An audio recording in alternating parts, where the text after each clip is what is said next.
네, 여러분 안녕하세요. 강필승입니다. 드디어 23년에 시행됐던 민간 경력자 채용 그리고 7급 피셋 상황 판단을 풀어보겠습니다. 제가 너무 바빠가지고 이게 작년 한 7월, 8월 이쯤에 시행이 된 거죠. 근데 아실 분들은 아시겠지만 제가 그때부터 면접 특강이나 뭐 이런 것들을 계속 해왔기 때문에 이제서야 좀 올립니다. 예.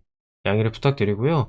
일단은 저도 다 풀고 이제 해설을 하는 것인데 관연도, 이전 연도들 거에 비해서 좀 상당히 쉽다라고 말씀을 드릴 수 있을 것 같습니다. 그래서 NCS 기초를 다지는 데도 굉장히 큰 도움이 될 만한 문제이니까요. 이거를 좀 가장 먼저 푸는 게 적당하지 않을까라는 생각이 드네요. 다른 피세 해설해 놓은 것보다도 요거가 좀 기초로 생각하고 입문하기에 좀 좋다라는 생각이 들었습니다. 자, 살펴보겠습니다. 다음 글을 근거로 판단할 때 옳은 것을 고르라고 되어 있습니다. 저는 보기 먼저 보죠. 보기를 먼저 보고 올라가서 필요한 것들을 찾을 겁니다. 글의 고리력은 윤년을 제외하는 양력을 말한다.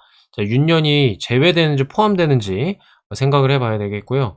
달력 제작의 기준이 되는 자료인 원력 유황, 이 뭔 소리죠, 이거? 24절기가 표기가 된다. 예. 과학기술정보통신부 장관은 세계시와 세계협정시를 고려해서 윤초를 결정한다. 장관이 결정한다.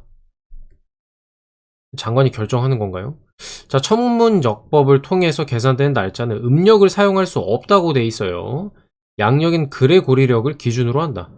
장관은 한국천문연구원으로부터 자료를 제출받아서 매년 6월 말까지 그 해에 원력 유항을 작성해서 관보에 게재해야 된다라고 되어 있습니다. 말들이 어려워가지고 낯설어가지고 일단은 좀 시간 투자가 많이 될 수 있는데 이렇게 키워드만 체크하고 다시 올라가세요. 이렇게 말이 어려운 것들은 다시 내려와서 보고 찾으면 되니까 너무 부담 갖지 마십시오. 자, 정의를 먼저 얘기를 하고요. 천문역법에 대한 얘기가 나와 있습니다. 자, 우리 어려운 단어들 많이 나왔었잖아요. 여기에 다 설명이 돼 있을 겁니다. 자, 천문 업무란 우주에 대한 관측 업무, 부대 업무를 말한다. 천문역법이란 계산을 통해 산출되는 날짜와 천체의 출몰 시각 등을 정하는 방법을 말한다. 이거는 지금 문제 푸는데 영향이 전혀 없고요. 자, 윤초 나왔습니다. 세계시와 세계협정시의 차이가 1초 이내로 되도록 보정하는 것을 말합니다. 윤초. 근데 이게 그 3번 장관이 뭐 한다는 아직 얘기가 안 나오니까 패스. 자, 그레고리력이 나왔고요. 1년의 길이를 이렇게 정하는 역법 체계로서 윤년을 포함하는 양력을 말합니다. 그래서 1번 틀렸죠? 제외하는이 아니라 포함하는 이고요. 윤년은 여분의 하루인 29일을 추가해서 이렇게 말한다. 별로 안 중요하니까 빨리 넘어가는 거 아시죠, 지금? 자, 원력 요항 중요하죠. 관공서의 공휴일, 기념일, 24절기 등 자료를 표기한 것으로 24절기 표기를 했대요.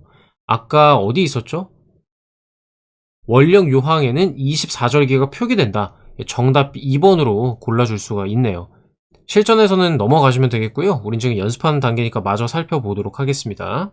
자, 천문역법을 통해 계산되는 날짜는 양력인 그레고리력 기준으로 하되 음력을 병행한다고 나와 있습니다. 그래서 아까 음력을 제외한다. 그죠? 여기 있었죠? 음력을 사용할 수 없다 그랬는데 아니요, 병행합니다. 병행. 그래서 4번 틀렸고요. 이제 과기부 장관이 나옵니다.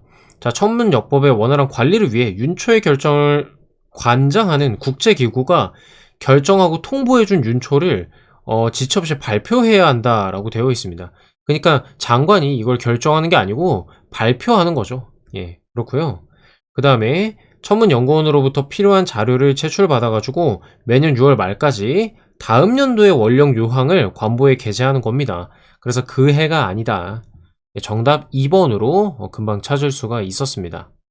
다음으로 2번입니다. 옳은 것을 고르라고 하고요. 새로운 법령 등은 특별한 규정이 있는 경우에는 효력 발생 전에 종결된 법률 관계에 대해 적용될 수 있다. 무슨 말인지는 잘 모르겠는데 한번 이따가 살펴볼게요. 무효인 처분, 처분의 효력이 소멸되기 전까지는 유효한 것으로 생각을 한답니다. 행정청은 부당한 처분의 일부를 소급하여 취소할 수 있으나 전부는 못한다라고 되어 있고요. 4번 당사자의 신청에 따른 처분, 법령 등을 적용하기 곤란한 특별한 사정이 있는 경우에도 처분 당시의 법령 등에 따른다.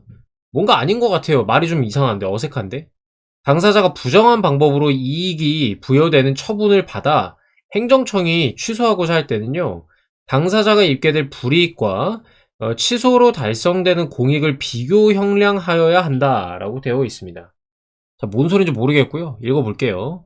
자, 새로운 법령 등은 특별한 규정이 있는 경우를 제외하고는 법령 등의 효력 발생 전에 완성되거나 종결된 사실관계 또는 법률관계에 대해서는 적용되지 아니한다라는 얘기가 나오죠. 보기 1번이 이거 반대말 아닙니까? 특별한 규정이 있는 경우를 제외하고는 적용되지 아니한다. 특별한 규정이 있는 경우에는 적용한다라는 거죠. 적용할 수 있다. 그래서 정답이 1번이 되는 거예요. 그렇군요. 나머지도 볼게요. 당사자의 신청에 따른 처분은 법령 등의 특별한 규정이 있거나 특별한 사정이 있는 경우, 적용하기 곤란한 특별한 사정이 있는 경우를 제외하고는 처분 당시의 법령 등에 따른다. 이거 4번이잖아요. 그죠? 있는 경우를 제외하고는 제외해줘야 될 거 아니에요. 있는 경우의 도가 아니죠. 그 다음에 처분의 효력, 권한이 있는 기관이 취소 또는 철회하거나 기관의 경과 등으로 소멸되기 전까지는 유효한 것으로 한다. 다만 이게 중요한 거죠. 다만 요 무효인 처분은요 그냥 처음부터 효력이 발생하지 아니한다라고 되어 있습니다. 그래서 2번이 또 틀렸고, 다음 위법 또는 부당한 처분의 취소 나옵니다. 행정청은 이 전부나 일부를 소급해서 취소할 수 있다고 돼 있어요. 3번 틀렸죠? 일부만 되는 게 아니고 전부도 가능하다라는 겁니다. 됐죠? 자, 마지막 거 이제 부정한 방법 찾아볼게요. 부정한 방법. 자, 행정청은 1항에 따라 부여하는 처분을 취소하려는 경우에는 취소로 인해서 당사자가 입게 될 불이익을 공익과 비교 형량해야 한다. 다만 어느 하나에 해당하는 경우는 비교 형량하지 아니한다 라는 거죠. 그러하지 아니하다가 비교 형량하지 아니하다 라는 말이랑 똑같은 거죠. 예, 부정한 방법으로 처분받은 경우잖아요, 지금. 예, 그래서 이때는 요거를 하는 게 아니다라는 겁니다. 다음으로 3번입니다. 옳은 것을 고르라고 되어 있죠. 파출 소장은 자율방범 대장이 추천한 사람을 대원으로 위촉이 가능하다. 자율방범 대원이 범죄 예방을 위한 순찰을 해요. 유사한 복장을 착용할 수 있다. 아니겠죠, 상식적으로. 사칭이 될 수가 있잖아요, 잘못하면. 어쨌든 우리는 이런 편견을 좀 빼고 있는 그대로 한번 봐볼게요. 영리 목적으로 명의를 사용했어요. 3년 이하의 징역에 처한다. 청소년 선도 활동을 할 때요. 자율방범 활동 중임을 표시하는 복장을 착용하면 신분증을 소지하지 않아도 된다. 안 되겠죠. 자, 명칭을 사용하여 기부금품을 모집을 했고 파출소장이 해촉을 요청한 경우 경찰서장은 해촉해야 한다라고 되어 있습니다. 보기만 봐도 5번이 정답 같아요, 일단. 근데 어쨌든 한번 보자고. 자, 조직 등 자율방범대에는 대장, 부대장, 총무, 대원을 둔다. 경찰서장은 방범대장이 추천한 사람을 대원으로 위촉할 수 있다. 1번의 파출소장이 아니라 경찰서장입니다. 자, 3항 경찰서장은 이 법을 위반하여 파출소장이 해촉을 요청한 경우에는 해당 방범대원을 해촉해야 된다. 일단은 여기부터 여기까지는 맞아요. 5번에 여기부터 여기까지는 맞는 내용이거든요. 자, 기부금품을 모집한 게 해촉 사유가 되는지를 빨리 찾아야 된다는 거죠. 쭉 내려가서 자, 금지 의무가 있어요. 금지 의무. 법조문 문제는 이렇게 다 이름이 붙어 있어가지고 앞에 금방금방 찾을 수가 있습니다. 자, 어쨌든 이러한 행위를 해서는 안 된다. 기부금품을 모집하는 행위, 이거 안 되잖아요. 근데 했죠. 그래서 이를 이유로 파출소장이 해촉을 요청한 경우에는 경찰서장은 해촉해야 된다라고 되어 있는 겁니다. 이런 문제 풀이할 때 주의하셔야 되는 게 해야 한다, 해야 한다, 할 수 있다, 요거 두 개 비교하는 거 잘 하셔야 되거든요. 어쨌든 지금은 보면은 해야 한다도 맞고 금지 행위에 기부금품 모집하는 것도 해당이 되기 때문에 정답 5번으로 골라줄 수가 있는 거예요. 어떻게 하는지 아시겠죠? 지금 제가 위에서 읽어보면서 이거 해촉? 아까 5번에 나왔는데? 자, 그럼 여기까지는 맞네. 그럼 기부금품 얘기를 빨리 찾아봐야겠다 이러고 바로 금지 의무 가서 기부금품 확인한 거죠. 이런 식으로 풀면 중간 거를 확인하지 않아도 지금 정답을 충분히 맞힐 수가 있었다라는 겁니다. 나머지 보기 안 봐도 됐고요. 문제 풀이할 때 이런 식으로 하셔야 됩니다. 그래서 제가 자꾸 보기 먼저 읽으라고 하는 거고요. 이해되시죠? 자, 계속 할게요. 방범 활동에 대한 얘기가 나옵니다. 자, 순찰, 그 다음에 청소년 선도, 아까 봤던 거 둘 다 나오고요. 그 다음에 이런 요청하는 활동인데 우리 지금 문제 푸는 데서는 안 나왔고요. 자, 복장을 착용하고 신분증을 소지해야 한다라고 되어 있습니다. 신분증 소지하지 않아도 된다라는 얘기는 안 나와요. 그죠? 그 다음에 유사한 복장 착용해서는 안 된다라고 되어 있죠. 자, 여기도 틀렸습니다. 자, 그럼 명의 사용했을 때 징역을 얼마나 받냐, 여기까지 확인을 하면 될 것 같습니다. 징계 얘기는 여기 나옵니다. 1항 3호 항이 이 동그라미 숫자를 말하는 거고요. 호가 얘네를 말하는 겁니다. 얘네가 호거든요. 1항에 3호면은 요거예요. 선거운동을 하는 행위거든요. 그렇게 되면 3년 이하의 징역 또는 600만 원 이하의 벌금에 처한다라고 돼 있습니다. 그래서 지금 보면은 명의를 사용한 게 어디 있죠? 지금 2호에 있죠? 2호에 있기는 합니다만 여기에 대한 처벌 수위나 이런 것들은 정확히 나와 있지 않기 때문에 3년 이하의 징역에 처한다도 틀렸다. 이렇게 보시면 되겠습니다. 다음으로 4번이고요. 상황을 근거로 판단할 때 옳은 것을 고르라고 합니다. 상황을 먼저 읽어보죠. 갑에서 무는 대기 관리 권역에서 총량 관리 대상 오염물질을 배출량 기준을 초과해서 배출하는 그런 사업장을 설치하려고 한다고 합니다.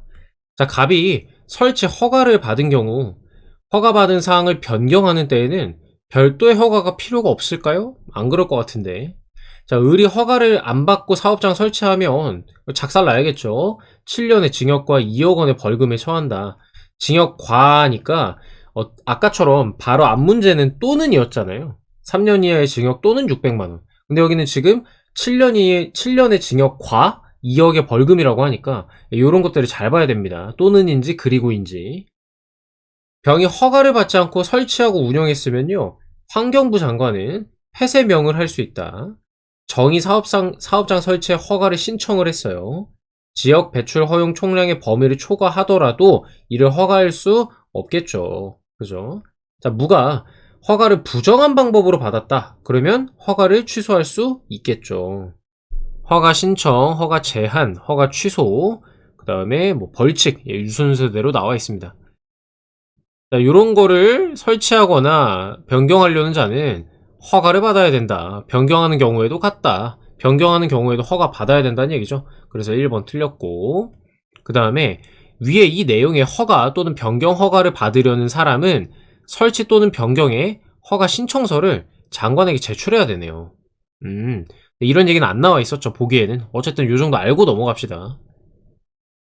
자, 위에 허가 신청 1항에 따른 설치 변경에 신청을 받았네. 그죠? 설치 또는 변경으로 인해 총량의 범위를 초과하게 되면 허가해서는 아니 된다.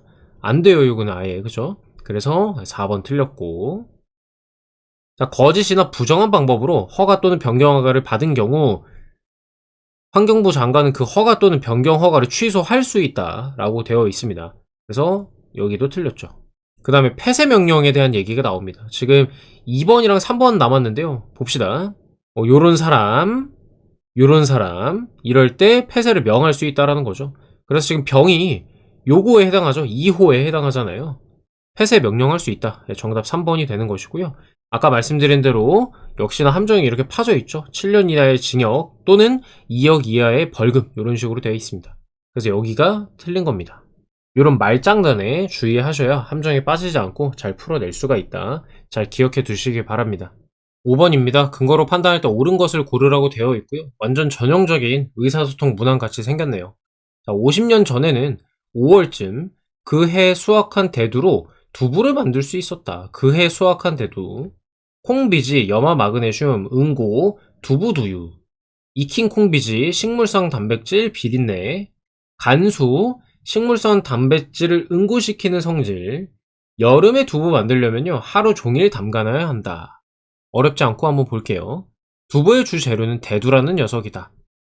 모내기가 끝나는 5월쯤에 심어가지고요, 10월에 수확을 했다. 그래서 1번 틀렸죠? 5월에 수확한 게 아니에요. 10월 수확이고요. 불리는데요, 겨울이면 하루 종일, 여름이면 반나절. 5번 틀렸고요. 콩을 갈아요. 이렇게 콩비지가 거품처럼 새어나온다. 끓인다. 제가 지금 서술어만 좀 보고 있는 이유가 이런 내용이 안 나오기 때문에 그냥 빨리빨리 넘어가는 겁니다. 콩비지에서 식물성 단백질에서 나는 묘한 비린내, 익히면 없어진다. 그래서 3번 틀렸고요. 어쩌고 저쩌고 주머니에 담아요. 입을 양쪽으로 묶고 막대로 꽂아 둘리면서 탕약 짜듯이 콩물을 빼내요. 콩물이 두유다. 콩에 함유된 단백질은 두유에 녹아있다. 자, 여기까지만 읽으면 일단 응고 얘기가 안 나와 있어요, 지금.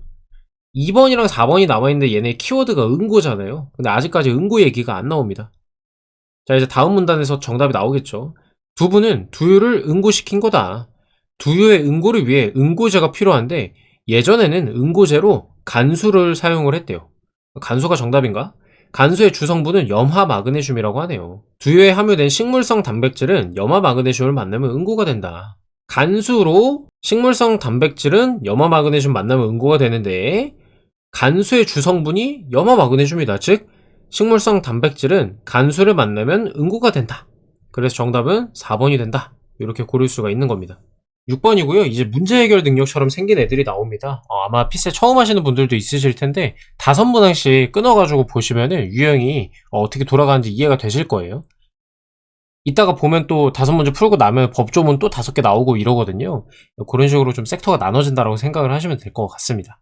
별로 어렵진 않습니다. 처방에 따라 아기에게 더 먹여야 하는 해열 시럽의 양을 물어봐요. 열이 나가지고요. 4를 먹여야 하는데 거부를 합니다. 배즙이랑 해열 시럽을 균일하게 4씩 섞었는데요. 4분의 1만 먹었다. 그러니까 여러분 아시다시피 이 4, 4 섞으면 이게 8 되잖아요. 근데 이제 해열제는 4가 들어가 있는 거죠. 절반만 먹었다. 다시 4분의 1만 먹었다라고 한다면 2를 먹었다는 것인데 결국에 해열제는 1만큼 먹은 거란 말이에요. 이렇게 비율이 똑같이 갑니다. 똑같이 가기 때문에 그냥 그 4분의 1 먹었다 그러면 해열 시럽에다 4 나눠주면 돼요. 사과즙 50에다가 균일하게 섞어줬다. 절반을 먹더니 안 먹었다라고 했거든요. 그러면 얼마나 더 먹어야 되냐. 지금 남은 양, 이 50이랑 따져볼 게 아니고요. 1밖에 안 먹었지. 그래서 지금 3을 더 먹여야 하거든요. 근데 절반밖에 안 먹었대. 2분의 1 하면 1.5 아닙니까? 그래서 이때 아까 저기 배즙이랑 섞었을 때 1 먹었고 지금 요거 같이 해가지고 1.5 먹어서 총 2.5 먹인 거예요 지금. 그래서 더 먹이려면 4에서 2.5를 뺀 1.5를 더 먹여야 된다. 이렇게 쉽게 풀어낼 수가 있습니다. 이거 뭐 잔량, 남아있는 양 계산해가지고 50이랑 더하고 막 이런 거 안 하셔도 돼요. 핵심이 여기라는 거죠, 핵심이. 4인데 4분의 1 먹었네. 3 남았네. 절반밖에 안 먹었네. 그럼 1.5 먹었네. 여기서 1 먹고 1.5 먹었으니까 2.5 먹었네. 우린 4를 먹여야 되네. 빼주면 1.5 더 먹어야 되네. 정답이네. 이렇게 되는 겁니다. 그 다음 7번입니다. NCS에 완전 최적화된 문제입니다. 이런 것들 빨리빨리 풀어줘야 되죠. 다음 글을 근거로 판단할 때 갑주무관이 이용할 주차장.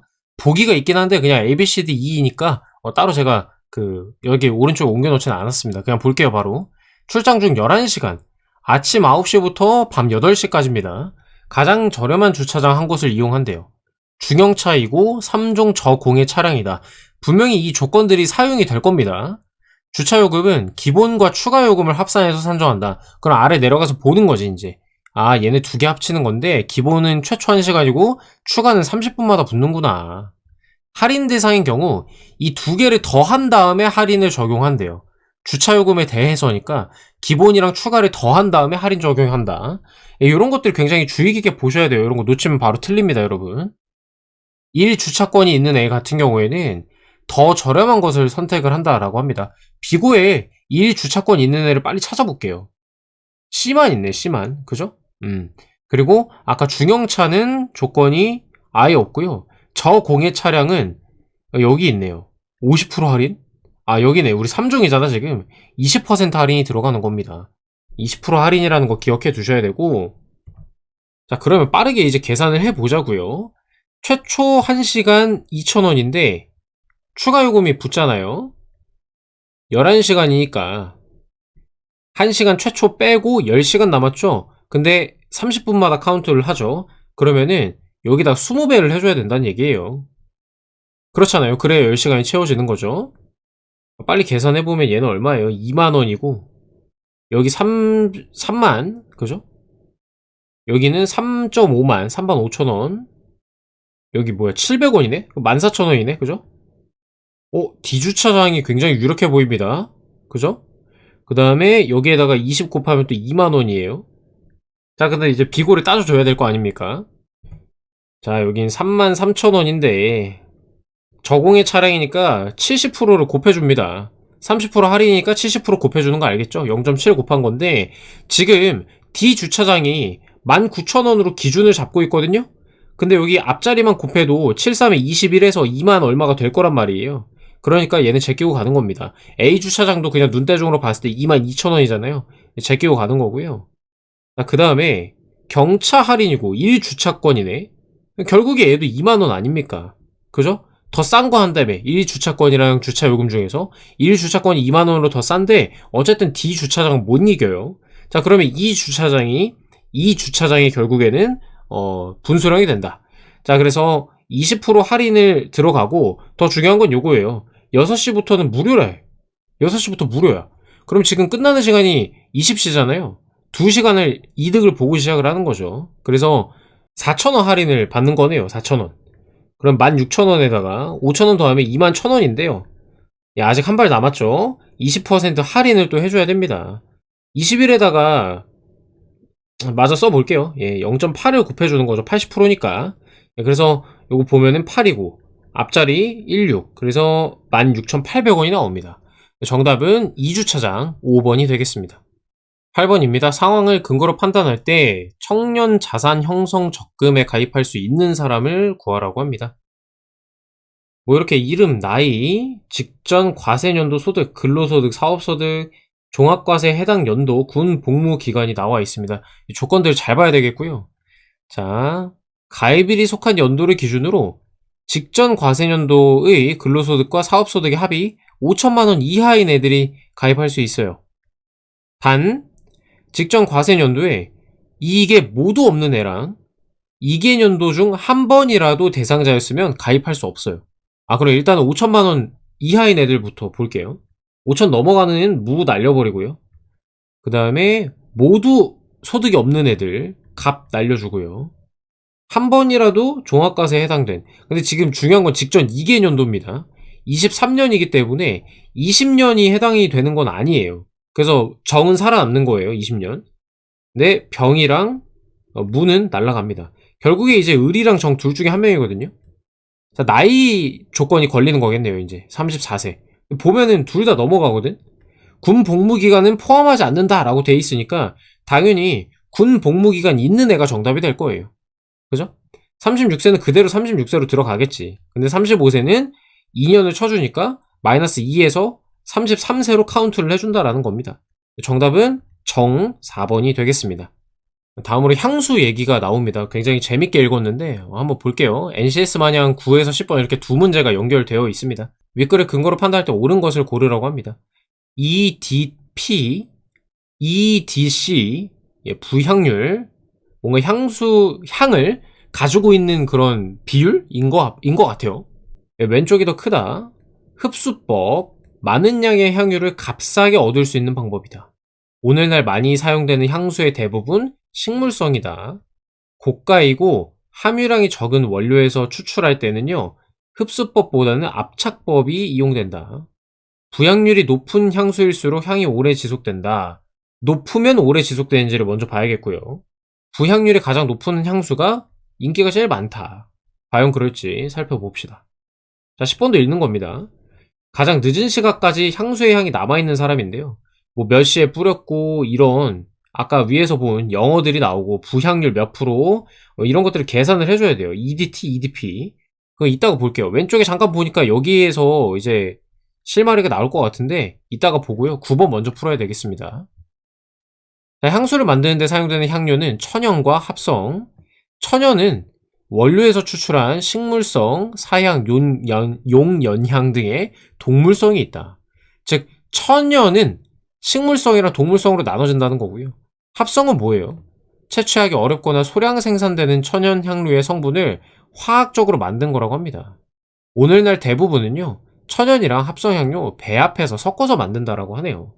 그래서 여기 9번에 3번 날아가는 겁니다. 그 다음에 천연은 다양한 방법을 통해서 얻을 수 있다. 자, 그럼 이제 흡수법이니 압착법이니 요거 두 개 지금 풀어낼 수가 있습니다. 자, 세 가지가 대표적인데 수증기가 먼저 나옵니다. 자, 수증기를 통과시켜서 어쩌고저쩌고 열에 약한 성분이 파괴된다는 단점. 많은 양을 값싸게 얻을 수 있다. 이거 어디서 봤나요? 2번이었죠. 9번에 2번. 이거 흡수법이 아니라 수증기법이네요. 둘째, 압착법입니다. 자, 그러면 여기 4번 봐야죠. 고가인지 고가이고 함유량이 적은 애 뽑을 때 쓰는 건지. 근데 그런 얘기 안 나오죠 지금? 그게 어디 나오냐? 원료가 고가이고 어쩌고 여기 있죠? 그게 흡수법이다 라는 겁니다. 압착법도 틀렸죠 지금. 결국에 마지막 문단에서 이제 결판이 나겠네요. 지금 1번이랑 5번 남았죠. 내려가서 좀 보겠습니다. 자, 이렇게 네 가지로 나뉘는데요. 이걸 부향률이라고 합니다. 향료의 함유량 정도에 따른 구분이에요. 그러면 당연히 부향률이 높으면 향기가 강하고 지속 시간이 길겠죠. 당연한 얘기고요. 여기까지, 앞에까진 맞네요. 오래 지속되는 건 맞네. 근데 인기가 제일 많은지는 좀 봅시다. EDC, EDC 2에서 5% 지속시간 한두 시간이래요. 근데 지금 얘네도 좀 따져줘야 되거든요. 그래서 저는 여기다가 쓸게요. EDC는 한 2시간. 가장 짧고 잔향이 거의 없어. 이렇다고 합니다. 그 다음에 EDT 부향률이 5에서 15%, 3에서 5시간 지속. 일반적으로 가장 많이 사용된다라고 합니다. 부향률 높은 애들 이제 나올 거거든요, 뒤에. 근데 지금 보면은 요거 틀렸죠? 가장 높은 향수가 많이 사용된다? 아니었어요, 방금. 그죠? 그 다음에 EDP 부향률 EDC. EDC가 제일 먼저 나온 애니까 당연히 EDP면은 여기 퍼센테이지 훨씬 높잖아요, 지금. 그래서 정답은 9번에 1번으로 확정할 수가 있었습니다. 자, 그 다음 내려가세요. 마저 볼게요. EDT 받고 이제 EDP 봅시다. P는 뭐야? 5에서 8시간이네요. 그 다음에 마지막에 파퓸이에요. 뭐야 이거, 그죠? 얘는 8시간에서 10시간이라고 합니다. 이제 하나하나 볼게요. 갑 오후 4시에 뿌렸다. 저는 이거 편의상 16시 이렇게 표현을 하겠습니다. 그러면 17에서 18시까지 향이 오래 갈 거고요. 을은 오전에 뿌렸는데 내가 뿌린 향수의 향이 가장 강하다. 을이 여기겠네. 갑이라 쓰고요. 자, 8시간이니까 아침 9시 반이죠. 그러면 이제 17시 반이 되겠네. 그 다음에 19시 30분. 저녁 7시 반이면 상당히 유력해 보이는데 마저 볼게요. 부향률 18%. 여기네요. EDP에 해당이 되네. 병입니다. 5시간 전에? 갑보다 5시간 전. 갑이 오후 4시였으니까 얘는 11시에 뿌렸겠네요. 11시에 뿌렸으니까 16시에서 19시가 되겠습니다. 정 오후 2시에 무와 함께 향수가게 갔어요. 14시에 갔고요. EDT라는 걸 뿌렸다. 14시에 3을 더해주면은 17시. 그 다음 요거 19시가 되네요. 아직까지 을을 이길 수 있는 애 없는데 무가 1시간 뒤에 EDP를 뿌렸다고 합니다. 그러면 이제 15시에 뿌렸거든요. 15시에 뿌렸는데 8 더하면 밤 23시 아닙니까? 이거 일일이 계산 안 해도 돼요, 지금. 15시에 시작했는데 이 정도다? 그럼 계산 굳이 안 해도 이건 7시 반보다 당연히 넘는 거 아니야? 이렇게 풀어내시면 되는 거죠. 그래서 정답은 5번으로 고를 수가 있었습니다. 재밌는 지문이었네요. 11번입니다. 다시 법조문 나오고요. 옳은 거 고르라고 합니다. 자, 해수욕장의 구역, 그 다음에 개장 기간, 관리 운영, 과태료 이런 순서로 나오고 있습니다. 관리청은 효율적인 관리 운영을 위해 필요한 경우 관할 해수욕장 관리 운영 업무의 전부를 위탁할 수 있는지 보면 되겠습니다. 사실 아까 관리 운영 여기 있기 때문에 여기 지금 보면 될 것 같긴 한데요. 보기 마저 보고 할게요, 그냥. 해수욕장을 운영함에 있어서 효율성이 떨어진다고 판단하더라도 얘네를 구분해서 관리하여야 한다. 자, 그 다음에 관리 운영 업무를 위탁하려고 할 때요. 공익법인을 수탁자로 우선 지정할 수 있으나 지역공동체를 하면은 안 된다. 자, 해수욕장 관리 운영 업무를 위탁받은 공익법인이 타기관에 재위탁을 해요. 300만원의 과태료를 부과할 수 있다. 관리청은 해수욕장의 개장기간, 개장시간을 정하는 데 있어서 해수욕장 특성이나 여건 등을 고려해야 하나 관계 행정기관의 장과 협의할 필요는 없다. 보겠습니다. 자, 물놀이 구역과 수상레저 구역으로 구분하여 관리 운영해야 한다. 다만 여기가 중요한 거죠. 효율성을 떨어뜨린다고 판단될 경우에는 그렇게 하지 않는다고 합니다. 바로 2번 틀렸고요. 자, 개장 기간 나와 있고요. 정할 수가 있는데요. 관리청은 협회 의견을 듣고요. 행정기관의 장과 협의하여야 한다 라고 되어 있습니다. 틀렸고요. 5번도 나가리. 안전 확보나 환경 보전 등을 위해 필요한 경우에는 개장 기간 또는 개장 시간을 제한할 수 있어요. 이 경우 1항 후단을 준용한다라고 하는데 무슨 말인지 사실 이거 잘 모르겠는데 여긴 것 같아요. 1항 보면은 문장이 2개가 있잖아. 여기서부터 여기까지 얘기하는 것 같은데요. 이렇게 할 경우에 개장 시간이랑 개장 기간 제한할 경우에는 협회의 의견을 듣고 행정기관 장과 협의해야 된다, 이 얘기를 하는 것 같습니다. 됐죠? 자, 그래서 관리 시간 아까 나왔던 게 있었나요? 딱히 없었고요. 관리 운영으로 내려갑니다. 여기가 노다지인데 1항에도 불구하고 직접 관리해야 되는데 이거에도 불구하고 효율적인 관리랑 운영을 위해서 필요한 경우에 일부를 위탁할 수 있다고 나와 있습니다. 그래서 1번 틀렸죠? 전부 위탁 아니에요. 그 다음 지역 번영의 어촌계 등 지역 공동체와 법인 등을 수탁자로 우선 지정할 수 있어요. 수탁자 3번에 나와 있죠. 공익법인은 괜찮은데 지역 공동체 안 된다? 그런 얘기 없습니다. 둘 다 되죠. 자연스럽게 정답은 4번이 되겠네요. 2항, 3항에 따라 수탁자로 위탁받은 자는 전부 또는 일부를 재위탁해서는 안 된다. 지금 재위탁한 경우니까 얘 처벌받겠죠. 과태료 500만원 이하 부과한다고 합니다. 그래서 이 공익법인에 대해서 300만원 때릴 수 있다. 그죠? 왜 500만원 이하니까 300만원 될 거 아닙니까? 예, 그래서 이게 소소한 함정이긴 했는데 피해 가는 데는 전혀 어렵지가 않았습니다. 12번입니다. 예, 이게 지문이 길어가지고 화면이 약간 비효율적으로 활용이 되고 있긴 한데 한눈에 보여드리려면 이 방법밖에 없으니까 좀 양해 부탁드리고요. 어차피 본인들 다 이제 뽑아가지고 지금 강의 들으시는 거잖아요. 예습을 충분히 하셨을 거라 생각하고 예, 이렇게 화면을 좀 하겠습니다. 잘 안 보이시는 분들은 이제 확대해서 좀 봐주시면 좋을 것 같아요. 옳은 것은 자, 중앙 119 본부장은 구조견 양성과 교육훈련 등을 위해 119 구조견 교육대를 설치해야 된다. 원친 번식에 의한 생후 20개월인 순수혈통 훈련견, 평가 결과에 관계없이 종모견으로 도입될 수 있다. 종모견은 뭘까요? 자, 기초평가에 따라 80점을 득점, 수의 검진 적합한 점, 생후 15개월의 종모견이 될 수 있다. 생후 12개월에 훈련을 시작해가지고 12개월 된 게 아니고 12개월만큼 훈련한 게 아니고 이때부터 했다고 반년 즉 6개월이 지난 훈련견이 결격 사유 없이 중간평가 기준 총점 75점 적합한 점 중간평가에 합격한 걸로 본다. 기초평가 합격했더라도 결격 사유로 인해 중간평가 불합격한 애들은 유관기관으로 관리 전환이 될 수 있다. 자, 갑니다. 소방청장은 교육대를 설치 운영해야 된다. 시작하자마자 1번 나가리 요거 필요 없고 훈련견 종모견 이거구나. 구조견 양성을 목적으로 훈련 중인 개고 종모견은 번식이 목적이래요. 그렇군요. 훈련견 교육 및 평가 나옵니다. 이제 이렇게 세 가지 실시를 하는데요. 호의 평가로 구분해서 실시하고 정한 요건을 모두 충족하면 합격이다. 훈련견에 대한 기본평가 생후 12개월 이상 24개월 이하일 것 70점 이상 그 다음에 적합한 점 중간평가는 뭡니까? 이런 것들 판정을 위해 실시하는 거고요. 12개월 이상이어야 하고요.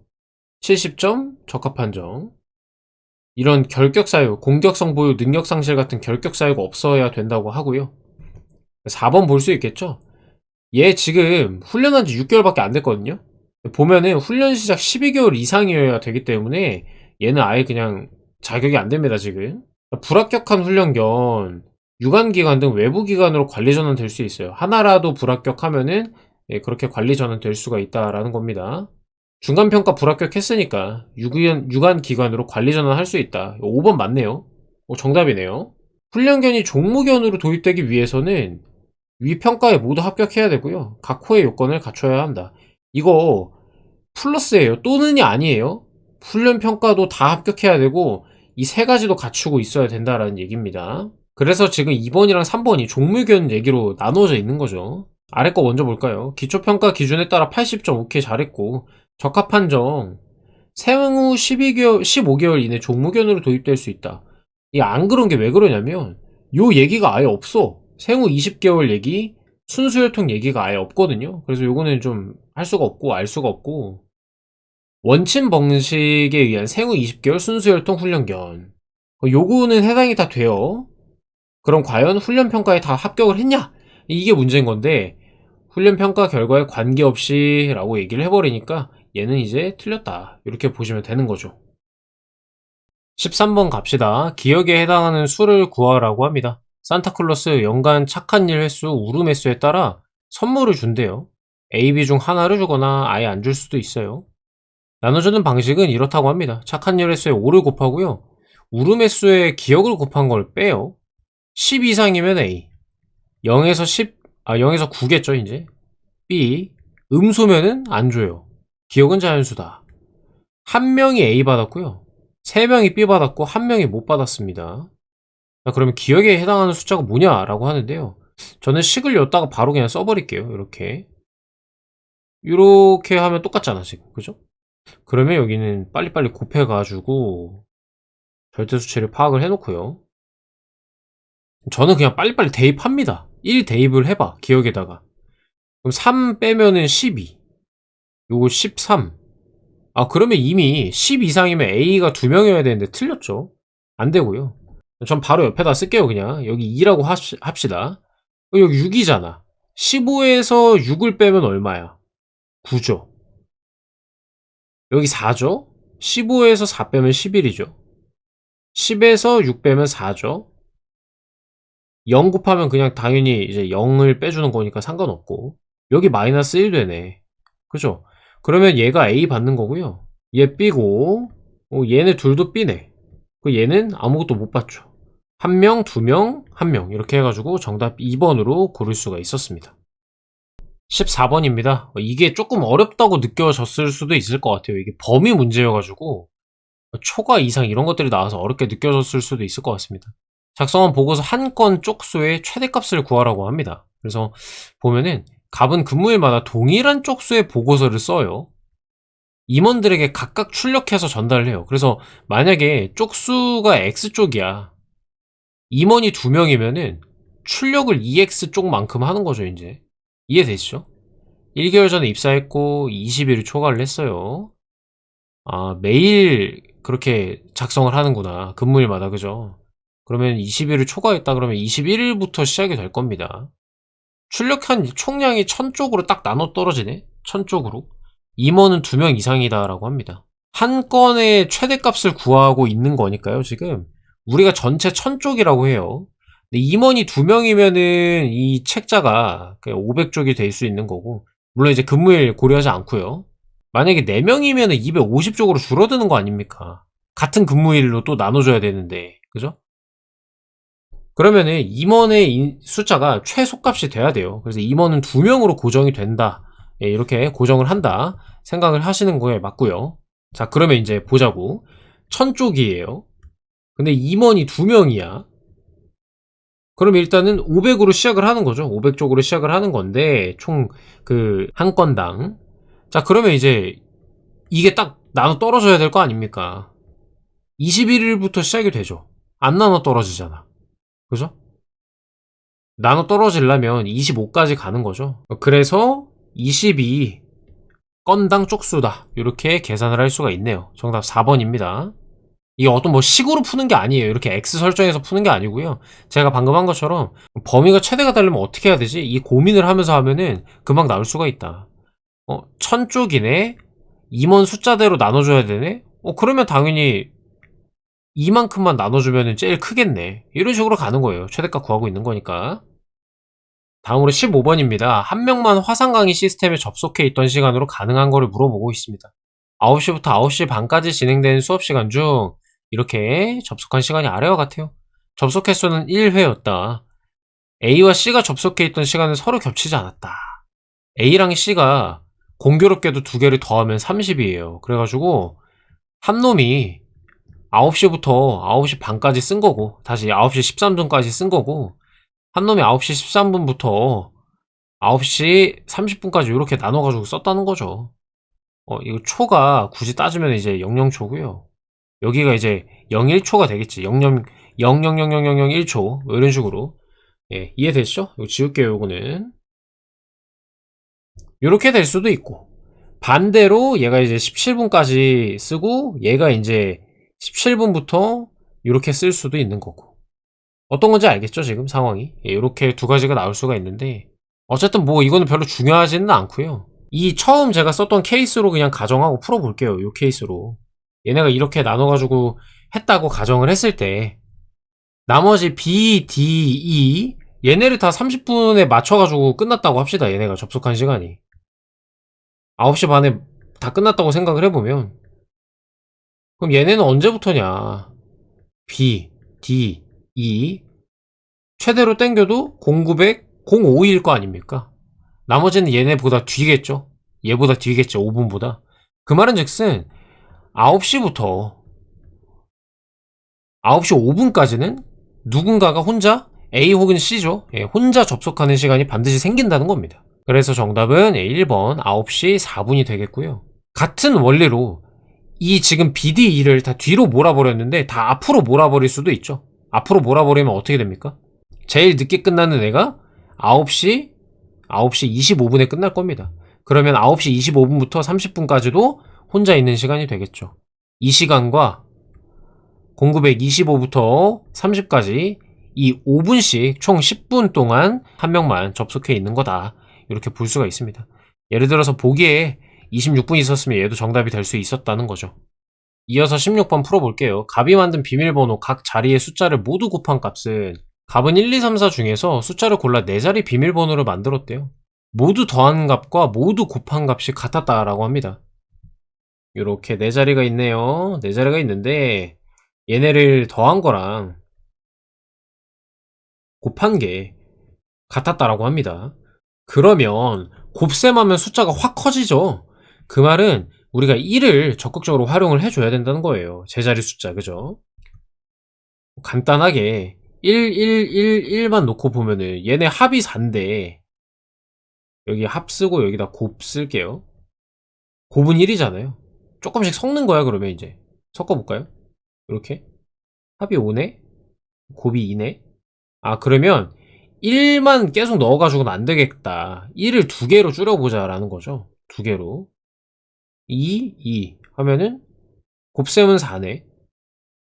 합은 얼마예요? 더하고 6이네. 그럼 숫자 하나만 더 높여보자. 그죠? 이렇게 하면 어떻게 돼요? 6이네, 곱셈.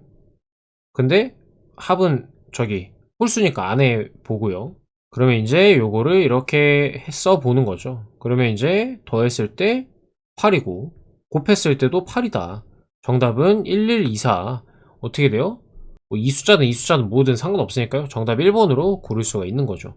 이게 경우의 수인데 여러분들 이거 노가다예요, 노가다. 어떤 공식이 있는 게 아니라 이렇게 하나하나 좀 생각을 하면서 나아가야 되는 거거든요. 근데 이거 팁을 좀 알려드리면은 두 자릿수일 때는 2, 2가 그렇고요. 세 자릿수일 때는 1, 2, 3이 그래요. 더해도 6, 곱해도 6이고 네 자릿수일 때는 지금 한 것처럼 1, 1, 2, 4 이렇게 되는 거고요. 다섯 자리 숫자일 때는 1, 1, 1, 2, 5 이렇게 하면 되죠. 10이죠. 곱셈하면은 더해도 10이다. 그것도 된다 이제 1, 1, 1, 3, 3도 되죠. 이렇게 볼 수가 있는 거고 여섯 자리 숫자도 가능합니다. 1, 1, 1, 1, 2, 6 이렇게 하면 어떻게 돼요? 12죠. 곱셈해도 12입니다. 이걸 모르더라도 뭐 굳이 이걸 모르더라도 지금 방금 제가 빨간색 글씨로 한 것처럼 하나하나 매칭해 보면서 일단은 1을 많이 넣어야겠다라는 감을 좀 잡아야 되는 거예요. 1을 좀 넣어야겠네. 곱셈이 너무 커지면 안 되니까. 그런 생각으로 1 다 때려 넣고 하나하나 줄이면서 이렇게 좀 시행착오 거치면서 답을 찾아가는 것도 사고력을 기르는 한 과정이라고 생각하시면 되겠습니다. 네, 17번 보겠습니다. 다음 글과 상황을 근거로 판단할 때 갑에게 배정되는 금액이 얼마냐라고 묻고 있습니다. 보니까 이전 여비 신청액이고요. 원격지, 전보 해당 여부 이런 것들이 나오고 있어요. 원격지 전보에 따른 이전 여비를 지원을 합니다. 이렇게 배정을 하고자 한대요. 지원액 배정 지침, 이전 여비 지원 예상 총액은 160이고요. 원격지 전보에 해당하는 신청자만 배정합니다. 그래서 일단은 을 같은 경우에는 원격지가 아니기 때문에 제외해 줍니다. 40만원 고려할 필요가 없고요. 예산한도 내에서 지원 가능한 최대 금액 배정, 배정 대상자의 신청액의 합이 지원 예산이 160만원을 초과할 경우에는 신청액 대비 배정액 비율이 모두 같도록 삭감해서 배정을 한다라고 합니다. 일단은 대상자는 을 빼고 갑병 정부 4명이고요. 근데 보면 160만원이 최대 예산인데 다 더해보면은 지금 200만원이 나옵니다. 산출을 해보면. 근데 어떻게 된다? 신청액 대비 배정액 비율이 모두 같도록 만들겠다라는 거예요. 그만큼 삭감을 해줘야 되기 때문에 비례식을 세워주면 됩니다. 갑은 70만원이죠. 그래서 200대 총액이 200인데 우리는 160에 맞춰줘야 되니까 이 비율만큼 70이죠. 삭감을 해줘야 된다는 거죠. 그래서 비례식을 이렇게 세워주면 되겠습니다. 200인데 160이 예산이야. 그럼 값은 70인데 얼마만큼 줄이면 돼? 요거거든요. 그래서 비례식을 세워서 5대 4네요. 비례식 2개 곱해주고 5로 나눠주면 되죠. 그래서 5, 5, 25에다가 5, 6에 30 해가지고 56만원 2번이 정답이 되겠습니다. 18번입니다. 이거는 정말 NCS와 완전히 유사한 문제입니다. 별표 하나 쳐주시고요. 이 풀이 방식을 잘 기억해 두셔야 되겠습니다. 갑에서 무중 사업자로 선정되는 업체를 고르라고 하거든요. 자, 보면은 상황, 갑에서 무가 입찰에 참여했고요. 평가 점수가 아래와 같다고 합니다. 그 다음에 기술 능력에 대한 5명의 평가 결과가 또 나와 있습니다. 얘네 두 개의 표를 좀 합쳐가지고 계산을 해야 될 것 같아요. 제안서를 평가해서 사업자 선정합니다. 입찰 가격 평가 점수, 가격 평가 점수구나 이게. 20점 만점이에요. 그래서 기술 능력은 또 80점 만점으로 진행이 되고요. 20점 이렇게 합니다. 입찰 가격 평가 점수는 제시한 가격에 따라 하고요. 이거는 그냥 있는 그대로 점수 반영하면 될 것 같고요. 기술 능력이 좀 중요하겠네요. 5명이 정한다. 평가 결과에서 최고 점수와 최저 점수를 제외한 나머지 3명의 점수를 산술 평균한다 라고 합니다. 산술 평균이란 말 어려워하지 마시고 그냥 그 개수대로 나눈다. 평균 구한다라고 생각하시면 되고요. 최고 점수가 복수이면 하나 빼고요. 최저 점수가 복수인 경우에도 마찬가지다라고 합니다. 여러분들 이게 그 면접 평가 방식이에요. 공기업 면접 평가도 이런 식으로 진행되는 데가 있습니다. 최고점, 최저점 빼고 나머지 이제 평균해가지고 구하는 거거든요. 참고로 알아두시면 되겠고.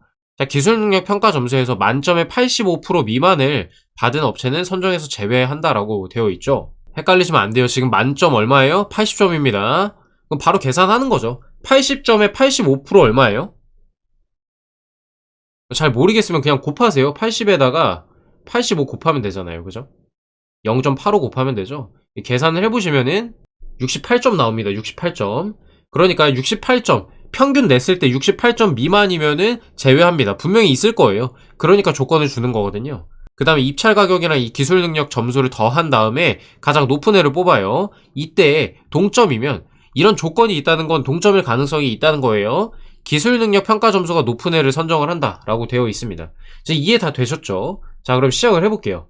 입찰 가격 평가 점수는 이렇다. 그냥 냅두고 넘어가면 되겠고, 여기 빨리 봅시다. 최고점, 최저점 하나씩 날려줘야 되겠죠? 평균 바로 구하면 얘는 68점이네요. 최고점 날리고 최저점 65점이네요. 얘는 68점보다 안 되니까 제외시켜야죠, 지금. 최고점, 최저점 69점. 그 다음에 최고점, 최저점. 이거는 평균 넣으면 70점이겠네요. 70점을 중심으로 마이너스 5 플러스 5니까 70이겠죠. 그 다음에 60 날리고 75 날리고 얘 같은 경우에는 또 65점이네. 65점 중심으로 플러스 마이너스 5니까 그래서 얘도 제외를 해줍니다. 헷갈리니까 지워버리고요. 지워버리고 자, 다음 단계 뭡니까? 2개 더 해줘야겠죠? 여기 요 녀석들이랑 더해줍니다. 13에다가 68 더하면은 이제 81이 되는 거고 여기는 15에다가 69를 더하는 거니까 84점이 되고요. 14에다가 70 더하니까 84점입니다. 자, 그래서 지금 이 동점이 발생한 경우까지 왔습니다. 자, 그러면 기술 점수가 높은 애를 고른다고 했으니까 70점으로 정이 더 높죠? 그래서 정이 선정이 되겠네요. 정답은 4번입니다. 그러니까 너무 어려워할 필요 없이 지문에서 시키는 대로 그대로만 해주면 됩니다. 지금 제가 볼 때 위에 거는 가격 점수는 그냥 하면 되니까 넘어갑시다 하고 요 순서대로 진행했죠. 최고점, 최저점 빼고요. 평균 했고 그 다음에 68점 미만인 애들 제꼈고 더 한 다음에 동점이 생겼네. 기술 점수 높은 정이 선정된다. 이런 식으로 풀어냈습니다. 복잡해 보이지? 이해만 잘하고 하라는 대로만 하면 정답을 쉽게 찾을 수 있었어요. 19번입니다. 일단 보기는 어차피 가불병정 모여서 제가 좀 잘랐고요. 자, 금요일과 토요일에 초과근무 인정시간 합이 가장 큰 사람을 고르라고 합니다. 이거는 이제 그 서울교통공사 2020년에 근태 시간처럼 이렇게 나왔던 문제가 있거든요. 그래서 제가 피스 문제 좀 풀어야 된다고 계속 강조를 하는 이유가 좀 유사해요, 유형이. 이렇게 걸린단 말이죠. 어디서 본 것 같은 것들이요. 민경채에서 이렇게 출퇴근 시간 표시해가지고 나온 게 이번이 처음이 아니란 말이에요. NCS가 피셋을 차용하는 경우가 종종 있습니다. 지금까지 보면은. A 기업에서는 근무자가 출근 시간과 퇴근 시간을 입력하면 실적이 자동 계산이 돼요. 분 단위로. 일과 시간이 9 to 6고요. 제외한 근무 시간이라고 합니다. 인정 시간은 실적 시간에서 개인 용무 시간을 제외한 근무 시간을 말하고요. 최대 인정 시간은 평일에 4시간, 토요일에 2시간. 재택근무는 인정하지 않아요. 그럼 재택근무 나와있는 이 녀석은 실적 계산에서 빠집니다. 볼 필요가 없어졌죠. 그 다음에 나머지 애들을 구하라고 합니다. 이게 조금 난이도를 더 높이려면 점심시간 12시에서 1시 이렇게 1시간 뺀다고 하면은 더 계산할 게 늘어나거든요. 어쨌든 그런 조건은 안 나와가지고 좀 수월하게 할 수 있을 것 같습니다. 일단 토요일만 좀 빨리 볼게요. 요거 3시간 차이 나는데 초과 근무는 2시간까지만 가능하니까 여기는 1.5시간 이렇게 되고요. 출근 시간 5분 여기다 쓸게요. 그냥 5분에다가 2시간 저녁에 더 근무했네. 그래서 2시간 5분 여기 시간에 H라고 쓸게요. 그냥 헷갈리니까 여기 1시간 일찍 출근했죠? 1시간 그 다음에 거의 이제 2시간에서 5분 뺀 1시간 55분을 초과 근로를 했습니다. 그 다음에 개인 용무 시간 여기 30분 빼줘야 되니까 그냥 21시라고 계산할게요. 편하게. 출근은 제때 했고요. 퇴근을 이제 6시에 해야 되는데 9시에 했으니까 3시간을 더 해주면 되겠네요. 그냥 뒤에다 쓰겠습니다. 지금 병이 압도하고 있어요. 왜? 얘 4시간 반이잖아요. 4시간 반이고 이 친구는 지금 4시간에다가 5분이에요. 여기는 지금 2시간 언저리 2시간 55분 그렇죠? 그래서 지금 병이 가장 압도하고 있습니다. 근데 지금 무가 남았는데 얘 계산할 필요가 있을까요? 없을까요? 실전에서 얘 계산하고 계시면 안 돼요. 왜? 4시간 반으로 이미 병이 평일 근무 최대 시간인 4시간을 넘겼습니다. 그래서 무는 주말 근무가 토요일 근무가 없기 때문에 얘는 많아야 4시간일 거란 말이에요. 자연스럽게 정답은 병으로 딱 찍고 넘어가셔야 된다는 겁니다. 이거 지금 9시보다 2시간 빨리 출근했고 얘는 3시간 반 늦게 퇴근했네? 5시간 반 이내에 무가 정답 이러고 계시면 안 된다는 겁니다. 애초에 얘가 4시간 반, 4시간을 넘긴 순간 무는 주말 근무가 없네 하고 어차피 최대 4시간이야. 얘는 어쩔 수 없이 안 돼. 정답은 병이야. 이렇게 찍고 넘어가셔야 된다는 겁니다. 20번도 별표 하나 쳐주시고요. 요즘에 이제 NCS 문제 해결 능력에 사고력이 있잖아요. 옛날에는 명제 참고짓 이런 것들이 좀 나왔는데 요즘은 주류가 이렇게 좀 추리하는 문제가 주류가 되고 있습니다. 나오더라도요. 비중은 당연히 앞서 봤던 그런 문제 처리 능력들이 훨씬 많이 나오지만 사고력으로 나온다고 했을 때 이렇게 좀 추리해서 풀어내는 문제들이 주류가 되고 있다. 알고 계시면 될 것 같고요. 옳은 것만을 모두 고르라고 합니다. 자, 일단은 수료 시험에서 5과목 평균 60점 이상을 받고 한 과목도 꽈락이 아니어야 수료를 할 수가 있습니다. 갑은 평균 60점인데요. 2개 꽈락이 나와가지고 수료를 못했대요. 점수는 기재되어 있지 않고요. 각 문항에 아래와 같은 표시, 문항에 이런 표시, 각 번호 10개의 문항이 있나봐요. 한 문항당 10점이래요. 근데 이 표시가 있었대요. 국적이 서로 다른 각 과목 강사가 자신의 국가에서 사용하는 방식으로 정답 오답만 표시해 놓은 결과였다고 합니다. 여기 보기에 점수가 일치하는 거 요거를 골라달라고 하는데요. 일단 구분을 해야 될 것 같습니다. 맞힌 문제, 틀린 문제 개수를 우리가 추정을 해야 된단 말이죠, 지금. 그래서 원의 개수를 세보면 4, 5, 6, 7 A는 7개고 3개예요. 그러니까 이게 정답인지 오답인지 몰라. 얘가 70점인지 30점인지 모르는 상황이에요, 지금. 하나, 둘, 셋, 넷, 다섯, 여섯, 일곱. 여기도 7개, 3개. 1, 2, 3, 4, 5, 6. 6개고 4개. 그러니까 이게 동그라미 표시나 체크 표시 있으면 우리가 우리도 모르게 이게 맞힌 거라고 생각을 하게 되는데 그냥 구분일 뿐입니다. 아시겠죠? 하나, 둘, 셋, 넷. 헷갈리시면 안 된다. 그냥 그러니까 표기만 다르게 한 거예요. 7, 8, 8개, 2개 이렇게 됩니다. 이런 상황에서 어떤 점수를 받았는지 우리가 추정을 해야 된단 말이에요. 자, 평균 60점을 받았다. 근데 2개 과목이 50점이 안 됐어요. 50점이 안 된 거를 2개를 찾아야 돼. 그러면 이거일 수도 있고, 그죠? 꽈락난 과목들을 골라줘야 되거든요, 지금? 이럴 때 어떻게 하냐. 저는 그냥 과목을 이미 설정을 빨리 합니다. 만약에 여기서 꽈락이 2개가 난 거다 그러면 3, 3, 8점이잖아요, 얘네가. 그럼 얘네 두 개는 꽈락인데 평균을 계산을 해보면 평균 60이 나와야 되거든요. 얘네 두 개는 빼고 그러면 얘는 편차가 6을 기준으로 편차가 얘는 플러스 2예요. 근데 여기는 마이너스 3, 마이너스 3으로 평균이 60점보다 안 될 겁니다. 이게 편차로 계산하는 게 어려우시면 그냥 요거 다 더한 다음에 5로 나눠주시면 되겠죠. 근데 어쨌든 안 돼. 그러면 얘는 기각이다. 기각이에요. 한참 모자르잖아요. 지금 편차가 너무 마이너스가 심하죠. 플러스 2밖에 안 되는데 여기는 마이너스 6이니까 무려 마이너스 4나 차이가 난단 말이에요. 이번에는 이렇게 가운데 애들을 해보자고. 물론 3이랑 4 섞어서 하셔도 돼요. 근데 저는 이게 편차가 너무 많이 나네 하니까 그냥 4, 4로 바로 넘어간 거예요. 자, 그러면 7, 7, 4, 4, 8 이렇게 되겠죠.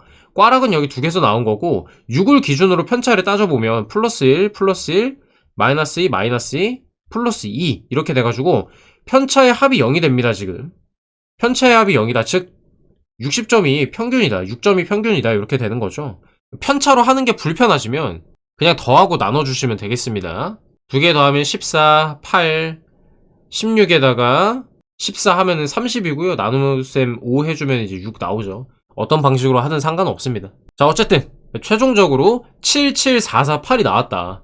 그래서 7, 7, 4, 4, 8이니까 맞는 거 고르면은 요거 해서 정답 3번으로 고를 수가 있네요. 제 생각에는 이 문제가 어렵다기보다는 여기까지는 오셨을 거예요. 이 맞는 문제, 틀린 문제 개수를 우리가 골라야 된다까지는 오셨을 텐데 지금 제가 한 것처럼 과감하게 이렇게 빨리 두 개 선정해가지고 들어가는 거? 이런 거는 좀 익숙하지 않으실 거라고 생각합니다. 3 두 개가 꽈락이라 생각하고 들어갔어요. 근데 평균이 만약에 60점보다 높아, 만약에 이렇게 계산을 했을 때 그러면 그거보다 더 작은 20점을 골라줘서 20점을 섞어주면 되잖아요. 근데 지금 보면은 평균이 60점보다 한참 미치기 때문에 3, 3으로 가면은 평균이 확 떨어지는구나. 그럼 4를 섞어야겠다. 이렇게 또 다른 조합을 만들 수가 있다는 거죠. 이런 식으로 생각을 할 수 있어야 됩니다. 다시 한번 설명을 드리면 평균 60점 기준으로 꽈락 난 거를 3, 3으로 정하고 나머지를 넣었을 때 평균보다 낮다. 낮으면은 꽈락을 3, 3 넣으면 안 되겠다. 40점짜리도 좀 섞어줘야겠다 생각을 하는 거고 3, 3을 넣었는데 평균이 60점보다 높아서 평균을 다운시켜야 될 필요가 있을 때 꽈락 점수를 20점을 하나를 넣어줘야 된다는 거죠. 이런 식으로 기준점을 잡고 평균치를 계산한 다음에 플러스 마이너스 조정을 해 나가는 그런 작업이 필요합니다. 지금 제가 했던 것처럼요. 이거 내용이 이해가 안 되시면 반드시 이해될 때까지 다시 돌려보셔야 여러분들 실력 향상이 있을 수 있으니까요. 이거 진짜 좋은 문제거든요. 굉장히 좋은 문제다. 복습 철저히 하실 필요가 있습니다. 네, 21번입니다. 굉장히 재밌는 문제고요. 식목일이 무슨 요일이냐. 내려가서 보면은 보기 월, 화, 목, 금, 토. 수, 일은 아닙니다. 볼게요. 이거 옛날에 이제 중학교 때였나? 수학 문제집 교재에서 좀 볼 법한 문제인데요. 너무 어렵게 생각하지 마시고 그냥 추정하시면 되겠습니다. 일기를 일부 발췌해서 날짜 순으로 나열을 했다고 합니다. 자, 오늘은 식목일이다. 나무를 심었다. 아빠와 뒷산에 가서 벚꽃을 봤다. 매주 같은 요일에만 데이트를 한다. 수요일, 여기가 핵심 포인트가 되겠습니다. 오늘 데이트도 즐거웠다. 즉, 이 다른 애들 있잖아요. 얘네는 수요일이 아니라는 거예요. 그러니까 보기에도 수요일이 없었던 거고요. 얘를 기준으로 문제를 좀 풀어내면 되겠습니다. 오늘은 친구와 미술관에 갔다. 내일은 대청소하는 날이어가지고 오늘 쉬었대요. 나는 매달 마지막 일요일에만 대청소를 합니다. 오늘 대청소를 했다. 얘 같은 경우에 이제 토요일이고요. 여기 같은 경우에는 이제 일요일이 되겠네요. 그 다음에 또 주목할 게 뭐냐면요. 여기입니다. 11일이랑 15일, 4일 차이가 나는데 4일 차이가 나는데 수요일이 안 껴있어요. 수요일이 껴있으면 안 됩니다. 날짜 순이라고 했으니까 이 수요일이 12, 13, 14 세 개 중에 하나일 거란 말이죠. 그거를 표시를 좀 해보면 월, 화, 수, 목, 금, 토, 일 이런 상황이고 첫 번째 이게 11일 4일 차이가 나야 되니까 화, 수, 목, 금 15일이 될 수도 있고 11일이 될 수 있고 여기 15일이 또 될 수가 있습니다. 수요일은 안 되니까 원래 4일 차이 나면 이렇게도 쓸 수가 있는 건데 수요일은 안 되니까 얘는 기각하고요. 그러니까 우리가 지금 따져 볼 수 있는 경우의 수는 이 두 가지라는 겁니다. 11일이 월, 15일이 금 혹은 화, 토 이렇게 되는 거를 생각을 해 볼 수가 있습니다. 그래서 이 첫 번째 경우의 수를 기준으로 날짜를 그냥 바로 써 보는 겁니다. 달력이라 생각하고요. 조금 아래다 쓸게요. 11일. 그러면 일요일은 10일. 9, 8, 7, 6, 5, 4, 3, 2, 1 이렇게 되는 거고, 뒤로는 어떻게 됩니까? 이렇게 써주면 되죠. 15, 16, 17. 왜 그러냐면 이게 토요일, 일요일이 마지막 그 주에 해당이 되는지를 보려고 지금 하는 거거든요. 24, 25, 26, 27, 28, 29, 30 대충 쓸게요. 그럼 지금 이제 5번이랑 6번은 여기에 해당이 되겠고요. 지금 11일, 그 다음에 15일 날짜 잡았고, 데이트한 게 이제 13일이 될 거고요. 식목일은 여기 있는 이 화요일이 되겠네요. 이게 핵심이었습니다. 경우의 수 이렇게 나누는 게 핵심이었고요. 두 번째 경우의 수였던 11일을 화요일로 설정을 하면 하루 밀리게 되죠, 날짜가. 하루 밀리게 되기 때문에 이 5일이 화요일이 아니라 수요일로 바뀝니다. 수요일은 데이트하는 날이잖아요. 그래서 이 두 번째 경우의 수는 기각이 된다. 네, 그래서 운 좋게도 첫 번째 경우의 수에서 끝났습니다. 이거 난이도를 좀 더 어렵게 한다면 두 번째 경우의 수 여기까지 가게끔 했을 거예요. 첫 번째를 했을 때 수요일이네, 안 되겠다, 두 번째도 해봐야겠다 이러고 또 한 번 더 꼬아가지고 낼 수가 있었습니다. 근데 문제의 난이도를 조정하기 위해서 첫 번째 경우의 수에 바로 정답이 나오게끔 만든 것 같은데요. 어쨌든 너무 어려워하실 필요 없고요. 달력 직접 써가면서 하시면 되겠습니다. 다음으로 22번입니다. 이게 조금 이번 세트에서 난이도가 조금 있는 생각을 좀 해볼 만한 문제입니다. 다음 글을 근거로 판단할 때 옳은 것을 모두 고르면, 그러니까 이런 추리 형태의 문제 있잖아요. 이게 시간이 많이 걸려요. 원래 NCS에 나왔을 때도 똑같고요. 그래서 가급적이면 저는 명제, 참거시, 추리 이런 문제 해결 능력의 하위 능력 중에 문제 처리 능력이랑 사고력 있잖아요. 아까처럼 점수 계산하고 이런 것들이 문제 처리 능력이고, 이런 것들을 사고력으로 분류할 수가 있는데, 이런 것들은 문제를 풀 때 제일 나중에 푸는 게 좀 이로울 수 있습니다. 예. 자, 어쨌든 이런 것도 풀어낼 줄 알아야 되기 때문에 한번 해봅시다. 엘리베이터 안에는 각 층을 나타내는 버튼이 하나씩 있대요. 버튼을 한번 누르면 해당 층에 가고요. 다시 누르면 취소가 됩니다. 1층에서 계속해서 정지있던 빈 엘리베이터에 7명이 탔습니다. 10번 눌렀고요. 1층에서 출발할 때만 눌렀다. 3명은 4층에서, 2명은 5층에서 내렸어요. 나머지 2명은 6층 이상의 서로 다른 층에서 내렸다라고 합니다. 뭐 그냥 편의상 6층이랑 7층이라고 가정을 하겠습니다. 이렇게 좀 자유도가 있는, 좀 니네 맘대로 생각해라 라고 하는 것들은 그냥 임의로 내가 빨리 정하는 게 문제 풀 때 안 헷갈리고 좋습니다. 1층 이외의 층에서 엘리베이터를 탄 애는 없으며, 승객이 타거나 내린 층에서만 정지를 했다. 타거나 내린 층에서만 정지를 했다. 즉 1층이랑 내린 층 4층에서부터 7층 이렇게만 정지를 했다라고 하는 거죠. 보기를 보면 각 승객은 1개 이상의 버튼을 눌렀다.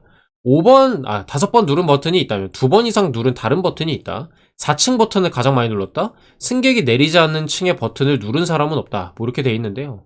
자, 이제 하나하나 좀 생각을 해봅시다. 1층에서 다 같이 만났고요. 4층, 5층, 6층, 7층. 총 인원은 7명이고요. 버튼은 10회 눌렀다고 합니다. 자, 일단은 7층 가는 거 한 번 눌렀어야 되고요. 6층 가는 거 최소예요, 최소. 한 번 눌렀어야 됩니다. 왜 제가 최소라고 얘기를 하냐면, 여기서 3번을 누를 수도 있죠. 눌렀다가 취소했다가 다시 눌렀다가 뭐 이런 것도 가능하기 때문에 제가 최소라고 설명을 드린 거예요. 일단 지금 1개 이상의 버튼 2번 이상 뭐 이런 식으로 얘기가 나오고 있으니까 저는 보수적으로 좀 접근을 하겠습니다. 한 번씩만 눌렀다고 가정을 할게요. 한 번씩만. 그러면 나머지 5명이 8회를 누르는 형태로 가겠습니다. 1층은 누르는 버튼이 아니니까 생략을 하고요. 그러면 층이 사실은요, 사람이 내리진 않았지만 3층도 있고 2층도 있을 수 있잖아. 예를 들어서 잘못 생각한 거죠. 잘못 보고 2층을 눌렀다가 취소해서 결국에 이거는 서지는 않지만 횟수는 차감이 될 수가 있어요. 맞죠? 이런 것도 생각을 해 보셔야 된다는 거죠. 이런 방식으로 생각을 하면, 자, 5층을 누른 사람이 1명이고 4층 누른 사람이 1번, 한 명이 한 번씩 눌렀다고 가정을 할게요. 그러면 3명이 남고 6번 더 누를 수 있다는 거 아닙니까? 짝수면은 서지는 않더라도 계속 누를 수가 있어요. 만약에 한 명이 3층에다가 6번 눌렀다고 가정을 해보겠습니다. 눌렀다 취소했다, 눌렀다 취소했다, 눌렀다 취소했다. 그러면 3층은 안 서는데 6회는 모두 차감이 되죠. 이해되시나요? 자, 그렇게 된다면 7명 중에 하나, 둘, 셋, 넷, 다섯 5명만 5명만 버튼을 누르고 2명은 아예 안 누른 게 됩니다. 이해되시죠? 이런 식으로 발레를 찾아내는 거죠. 각 승객은 1개 이상의 버튼을 눌렀다? 안 누른 사람이 있을 수도 있어요. 지금처럼 한다면. 자, 이렇게 했을 때 4층 버튼을 가장 많이 눌렀다? 아닐 수도 있죠. 승객이 내리지 않은 층에 버튼을 누른 사람은 없다. 아니요, 지금처럼 하면 눌렀을 수도 있어요. 그래서 정답은 2번으로 고를 수가 있습니다. 실전에서는 이렇게 하고 넘어가시면 되겠고요. 니은이 왜 되는지 한번 살펴보도록 할게요. 자, 이제 여기 지울 거니까 이 상태 뭐 적으실 분들은 적으시고요. 이제 지워보겠습니다. 자, 해볼게요. 아까 이 상황이었죠? 그러면 5명이 8번을 눌러야 되는 거는 동일하고요. 5번 누른 버튼이 있다면 2번 이상 누른 다른 버튼이 있다라고 합니다. 뭐 예를 들어서 보수적으로 그냥 5층을 5번 눌렀다고 할게요. 한 명이. 결국에 5층은 가죠. 이제 더 안 눌러도 되는 거죠. 그럼 결국에 5층은 갑니다. 어떻게 돼요? 4명이서 3회 눌러야 됩니다. 근데 지금 인원은 중요하지 않아요. 사실은요. 지금. 자, 4층 가야죠? 이거 한번 무조건 눌러야 돼요. 2번 이상 누른 다른 버튼이 있나? 4층은 일단 한 번만 누를게. 이렇게 보수적으로 가는 거죠. 자, 그러면은 몇 회 남아요? 총 2회가 남는다. 근데 만약에 3층, 2층 이렇게 한 번씩 누르면 2층이랑 3층 섰어야 되죠. 근데 지금 안 섰잖아. 그 말은 즉슨 누르고 취소를 했다는 얘기입니다. 2층이든 3층이든 간에 한 번 눌렀는데 한 번 또 눌러가지고 취소를 했다. 그래서 2층이든 3층이든 상관없이 총 2회를 눌렀어야 된다 라는 겁니다. 이해되시죠? 가장 보수적으로 접근한 게 이 횟수잖아요. 6층이랑 7층에 각각 1회씩 배정을 하고 5층은 연타로 5번 눌러가지고 갔고 4층은 한 번 눌러서 갔어. 그러면 2층이랑 3층 서지는 않았지만 서면 안 되죠. 서면 안 되지만 2회가 남았다. 그럼 무조건 그 똑같은 층을 눌렀다 취소해야 되는 거 아닙니까? 그죠? 그렇게 해서 무조건 5번 누르는 게 있으면 2번 이상 누른 버튼이 있다. 이렇게 정답을 고를 수가 있는 거죠. 마지막으로 선생님 저는 2층이랑 3층에는 배정 안 하고 싶은데요? 라고 하실 수 있어요. 자, 그러면 지울게요. 지우고 그러면 지금 이 상태 되는 거죠? 각 층 4, 5, 6, 7층은 다 서야 되니까 그리고 한 층은 5번 눌렀으니까 맞나요? 그럼 나머지 2회를 어디에 쓰실 건가요? 방금 말씀드렸다시피 지금 한 번씩 다 눌려있는 상태이기 때문에 한 번 또 누르면 취소가 됩니다. 2층들은 무조건 가야 되죠. 4, 6, 7층은 무조건 가야 되니까 2회가 세트로 같이 다닌단 말이죠. 어디에 붙이든 간에 2회 이상 누른 버튼 생기기 마련입니다. 어디에 붙이든 간에 3회로 바뀌잖아요. 그래서 방금 보여드린 그 경우의 수도 있고 이렇게 2층, 3층 안 누르고 4, 5, 6, 7층으로 하는 방법도 있습니다. 요거는 잘 복습해 주시면 사고력이 한층 더 강화되지 않을까 싶습니다. 좋은 문제였네요. 23번 보겠습니다. 이런 게 저도 미리 풀어보지만 풀어놓으면 이 그 바둑칸이 다 채워져 있을 거 아니에요. OX만 이렇게. 그래서 해설하면서 약간 버벅될 수도 있습니다. 그 하나하나의 사고 과정을 다시 저도 트래킹을 하면서 설명을 해야 되기 때문에 한번 볼게요. 자, 근거로 판단할 때 옳은 것은 가지고 있는 상대방의 연락처에 대한 정보는 아래와 같습니다. 그러니까 저는 이 왼쪽에 있는 애들을 A가 가지고 있는 연락처, B가 가지고 있는 연락처 이렇게 할 거고 오른쪽 요거를 A의 연락처를 가진 사람, B의 연락처를 가진 사람 이런 식으로 표시를 할 거예요. 참고하시고요. 그래서 화살표로 이제 위쪽으로 표시를 해놓은 겁니다. A가 A의 연락처를 가지고 있다. A가 B의 연락처를 가지고 있다. 이런 식으로 해놓은 거거든요. 참고하시고요. 애초에 이 표를 못 그리시는 분들도 많거든요. 그냥 표 그려가지고 행과 열, 뭐를 행에 넣고 뭐를 열에 넣을지만 잘 생각을 해 놓으시면 그렇게 어렵진 않습니다. 자, A는 3명의 연락처를 가지고 있어요. 3명. 그중 2명만 A의 연락처를 가지고 있어요. 요거는 어디에 표시하기 뭐 하니까 잘 체크를 해 놓는 거고요. A의 연락처를 가지고 있는 애는 3명이다. 즉 A도 3명, A의 연락처를 가지고 있는 애도 3명인데 그중 2명만 겹친다는 얘기예요. 자, B는 2명이고요. 2명. 그 2명을 제외한 2명만 B의 연락처를 가지고 있다. 요것도 잘 표시를 해놓고 2명이 B의 연락처를 가지고 있는데 아예 안 겹친다는 거예요. 이게 C는 A의 연락처만 가진다. 그러면 딴 거 없으니까 X 쳐줄 거고요. A도 C의 연락처를 가지고 있다. 그럼 여기에 또 동그라미 표시를 해주면 되겠고 D는 2개 가지고 있고요. E는 B만 알고 있어요. B만. 그럼 여기 동그라미 치고 나머지 X를 쳐주면 되겠습니다. 자, 여기서부터 시작입니다. 여기까지가 이제 지문에 나온 정보이고요. 여기서부터 시작을 할 건데 자, A의 연락처를 가지고 있는 사람 3명이라 그랬죠. 채울 수가 있습니다. 이렇게 3명을 채울 수가 있고, 그러면 2명만 A의 연락처를 가지고 있다라고 하거든요. 일단은 C 겹치죠. C 겹쳐요. 그러면 1명만 겹칠 수 있어요. 2명이 서로 겹치는데 C가 일단 하나 겹쳤으니까 B 아니면 D에 한 칸만 들어갈 수 있습니다. B랑 D 다 들어가 버리면 그중 2명만 A의 연락처를 가지고 있다라는 여기 이 조건 있죠, 여기. 예, 이게 성립이 안 되기 때문에 B 혹은 D 둘 중에 하나만 들어가야 되고 E는 무조건 들어갑니다. 여기까지 따라오셨죠? 좀 지저분하니까 조금만 더 깔끔하게 바꾸고, 그 다음으로 가면 B는 2명을 가지고 있는데 B가 가지고 있는 애들은 B의 연락처가 없다고 하죠. 그 말은즉슨 B는 A의 연락처가 있죠. 근데 A는 B의 연락처가 없어야 된다는 겁니다. 그래서 여기가 이제 X가 되죠. 겹치면 안 되니까. 그래서 여기를 X로 지워주고요. 그러면 어떻게 돼요? D가 이제 동그라미로 채워질 겁니다. 예, 여기까지 따라오셨죠? 자, 그러면 이 조건에 의해서 자연스럽게 여기를 채울 수가 있죠. B의 연락처를 가진 애가 2명인데 나머지는 다 X니까 여기가 채워집니다. 그러면 이 B는 이게 또 겹치면 안 되죠. D랑 E가 B의 연락처를 가지고 있으니까 B는 그들의 연락처가 없어야 됩니다. 겹치면 안 되기 때문에 XX 5 이렇게 표시를 할 수가 있는 겁니다. B 조건까지 해가지고 초록색이 채워졌고요. D는 2명의 연락처를 가지고 있다. 이미 2명 채워졌죠? 그래서 여기 XX 하면 끝이 나는 거죠. 그래서 정답은 4번으로 고를 수가 있습니다. 저희가 차분하게 스텝 바이 스텝으로 설명했죠. 본 지문을 통해 알 수 있는 건 빨간색으로 표시를 했고요. 이제 A를 가지고 A의 이 조건 얽혀있는 거 가지고 할 수 있는 건 분홍색으로 했고, B의 조건 가지고 한 거는 초록색으로 했고, 나머지 마지막 D는 노란색으로 표시하고 마무리를 했습니다.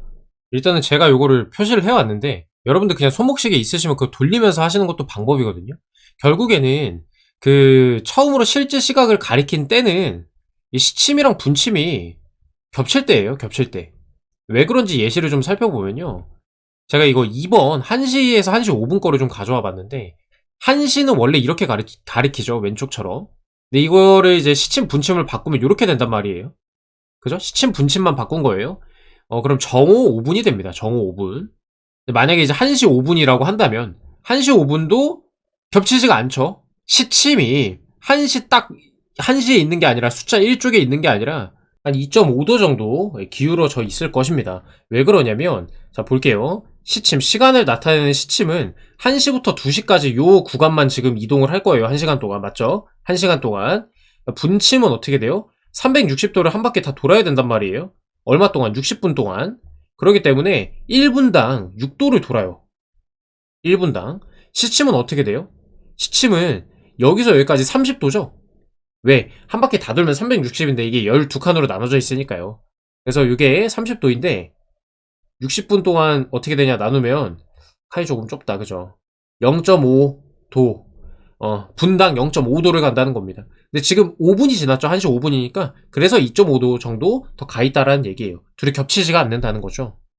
자, 그럼 겹칠 때는 언제 발생하냐? 3번이 정답이겠죠? 3번 때 겹치는 겁니다. 이제 조금 있으면 겹칠 건데, 우리는 정답을 3번으로 고르는 건 그렇게 어렵진 않았어요. 생각을 해보면, 겹칠 때네? 그럼 1시 5분부터 1시 10분 사이에 크로스가 되니까, 그때가, 정답이다. 요거를 금방 고를 수는 있어. 근데 우리가 한 단계 더 발전하려면, 정확하게 언제 그러면 겹치냐라는 것까지 구할 줄 알아야 된다는 겁니다. 즉, 시침과 분침이 이동한 각도가 동일해야 됩니다. 이동한 각도가 동일해야 돼요. 지금 변수는 분당 몇 도씩 움직이는지, 분당 6도, 분당 0.5도 이렇게 움직였죠. 그래서 계산을 해보면 분을 x라고 해요. 몇 분 뒤냐? 6도씩 움직이니까 좌변은 6x. 이게 분침 움직이는 거고요. 시침은 뭐예요? 0.5도씩 움직이는데 이렇게만 하시면 안 되고 이미 한 칸이 가 있잖아. 12시에서 1시까지 30도가 가 있는 상태였죠. 그래가지고 30을 더해줍니다. 오케이? 자, 요거 계산하면 x는 몇이 나오냐면 30을 5.5로 나눠주는 그런 상황이 되는데 이게 이제 6은 좀 안 되고 계산을 해보면 5.45 정도 됩니다. 카니어 협소해서 오른쪽에 좀 마저 써볼게요. 5.45분이잖아요. 결국엔 지금 x 변수가 분이었으니까 이거는 5분 플러스 100분의 45인데요. 초로 환산을 해줄 거니까 분모를 60으로 만들어줄 겁니다. 일단은 5로 나누면 이렇게 되고요. 60으로 만들어주면은 27초인 걸 알 수가 있습니다. 그래서 정확하게 겹치는 시간이 언제냐라고 물어보면 1시 5분 언제다? 27초다. 이렇게 답을 할 수가 있는 거죠.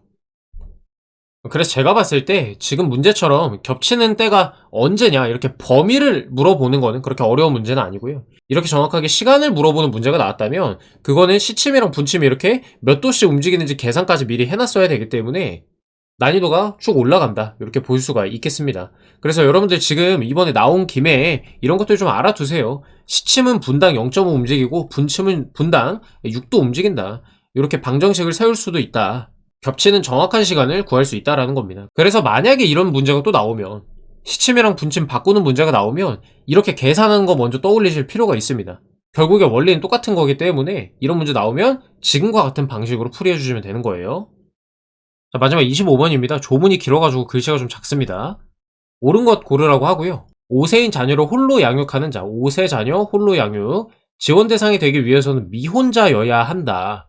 다른 조건 없는지 살펴볼게요. 미혼자 말고 다른 조건일 수도 있거든요. 배우자와 사별한 자가 18개월간 병역 의무를 이행한 22살의 대학생 자녀를 양육하는 경우 지원 대상자가 될 수 없다. 앞문제에서 봤다시피 병역의 의무가 있다면, 병역의 의무를 했으면 이 만 나이나 이런 것들을 계산 안 해주는 경우도 있거든요. 그런 게 있는지 한번 살펴볼게요. 부모의 생사가 불분명해요. 6세인 손자, 조모, 할머니, 복지급여 신청 없이도 생계비를 지급하여야 한다. 그러니까 자동으로 나오냐라는 얘기 같고요. 30세 미혼모, 5세 자녀 양육, 아동 양육비를 지급할 때 추가적인 복지급여를 실시할 수 없다. 즉 다른 거랑 중복해서 못 받는다라는 얘기고, 지원 대상자가 다른 법령에 따른 지원을 받고 있는 경우에도 국가나 지자체는 아동 양육비를 지급할 수 있다. 중복 수혜가 가능하다라는 겁니다. 정의, 사용하는 용어의 뜻은 다음과 같다. 한부모 가족이란 모자 가족, 부자 가족을 말한다. 한족만 있는 거 얘기하는 거예요. 모 또는 부란 아래의 각 목의 어느 하나에 해당하는 자로서 아동인 자녀를 양육하는 자를 말한다. 아동이요? 그러면 2번 조금 이상하지 않아요? 22살? 그죠? 일단 한번 볼게요. 배우자와 사별 또는 이혼하거나 배우자로부터 유기된 자, 정신이나 신체의 장애로 장기간 노동 능력을 상실한 배우자를 가진 자, 교정시설, 치료 감호시설에 입소한 배우자 또는 병역 복무 중인 배우자를 가진 자, 미혼자 이렇게 나와 있습니다. 아동이란 18세 미만, 취약 중인 경우는 22세 미만을 말하되 병역 의무를 이행하고 취약 중인 경우에는 이행한 기간을 가산한 연령 미만을 말한다. 그러니까 요 녀석 같은 경우에는 22에다가 1년 반을 더해줘도 된다는 거네요. 23.5세, 만 23.5세이면은 상관이 없습니다.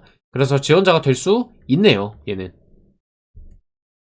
그리고 지금 그 가나다라, 여기에 해당하는 사람이면 한부모 가족으로 생각을 해주기 때문에 요거도 잘못됐습니다. 미혼자여야 한다. 미혼자 말고 다른 조건들도 해당이 되기 때문에 괜찮고요. 지원 대상자의 범위 1호부터 3호까지 규정하는 자로 한다. 위에 1호에서 3호, 위에 정의에 나온 애들 대상이고요. 1항에도 불구하고 부모 사망, 생사가 분명하지 아니한 아동을 양육하는 조부 또는 조모 지원받을 수 있다고 합니다. 그래서 여기 생사가 불분명한 거 가능하고요. 자, 이제 복지급여 신청 없어도 되는지만 볼게요. 그리고 4번에 30세 미혼모 5세 자녀 양육, 요거는 해당 사항이 있는 거니까 뒤에가 맞는지만 보면 되겠습니다. 자, 이제 복지급여 쪽 볼게요. 국가나 지자체는 복지급여 신청이 있으면 입니다. 그래서 3번에 일단은 신청 없이도 요거 틀렸고요. 자, 생계비, 아동교육지원비, 아동양육비 지원을 합니다. 이 법에 따른 지원 대상자가 다른 법령에 따라 지원을 받고 있을 때 이 법에 따른 급여를 실시하지 아니한다. 다만 아동양육비는 지급한다 라고 합니다. 그래서 정답 5번으로 쉽게 고를 수가 있었고요. 4번이 왜 안 되는지 마저 보도록 하겠습니다. 이 아동 양육비를 지급할 때 어느 하나에 해당하는 경우에는 추가적인 복지급여를 실시해야 한다. 미혼모 5세 이하 아동 양육하는 경우니까 실시할 수 없다가 아니라 실시해야 한다로 바뀝니다. 요거 실시할 수 있다도 이상한 거예요. 실시하여야 한다라고 돼 있으니까 4번 틀렸습니다. 자, 이렇게 해서 1번부터 25번까지 마무리를 해봤는데요. 난이도가 그렇게 높은 건 아니었으나 중간중간 배울 것들이 충분히 있었기 때문에 역시나 국가고시답게 굉장히 좋은 문제들이었다라고 말씀드릴 수 있겠습니다. 상황 판단을 잘 해놓으면 이게 의사소통과 문제 해결 영역 다 잡을 수 있는 겁니다. 이해 안 되는 부분은 반드시 다시 보면서 복습하시고요. 여러분의 건승을 기원합니다. 고생 많으셨습니다.